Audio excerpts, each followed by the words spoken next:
বিজয় করতে হবে। ওমরে ফারুক বললেন না, হয়নি। আরেকজন বললেন বিজয় হওয়ার পর আমাদের বেশি বেশি আল্লাহর বরত্বের ঘোষণা দিতে হবে, এটা উদ্দেশ্য। ওমরে ফারুক বললেন না, হয় নাই। যারা জিজ্ঞেস করেন কেউ পারে না। সব শেষে বিশ্বনবী ছোট্ট আব্দুল্লাহরে বলেন, আব্দুল্লাহ ইদা জা নাসরুল্লাহি ওয়াল ফাত, এর দ্বারা উদ্দেশ্য কি বলো তো?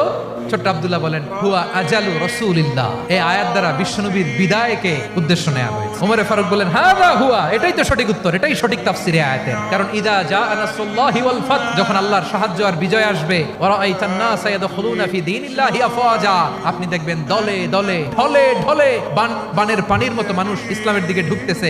ইসলামের বিজয় হয়েছে। তো ইসলামের বিজয়ের মিশন নিয়ে নবী আসছে, বিজয়ী যখন হয়ে গেছে এখন তো নবীর বিদায় হবে। জোরে বলেন ঠিক কিনা? কোন সাহাবী এই সূক্ষ্ম কথাটা ধরতে পারে নাই, ওই আব্দুল্লাহ ছাড়া। এরপর থেকে কোন ক্যাবিনেট মিটিং এ আর কোন সাহাবারা কোনো প্রশ্ন করে নাই। আওয়াজ করে পড়েন সুবহানাল্লাহ। বিশ্বনবী আব্দুল্লাহ ইবনে আব্বাসকে দ্য এডুকেটর অফ দ্য উম্মাহ, উম্মার শিক্ষাবিদ হিসেবে গ্রহণ করেছেন। আওয়াজ করে পড়তে হবে আল্লাহু আকবার।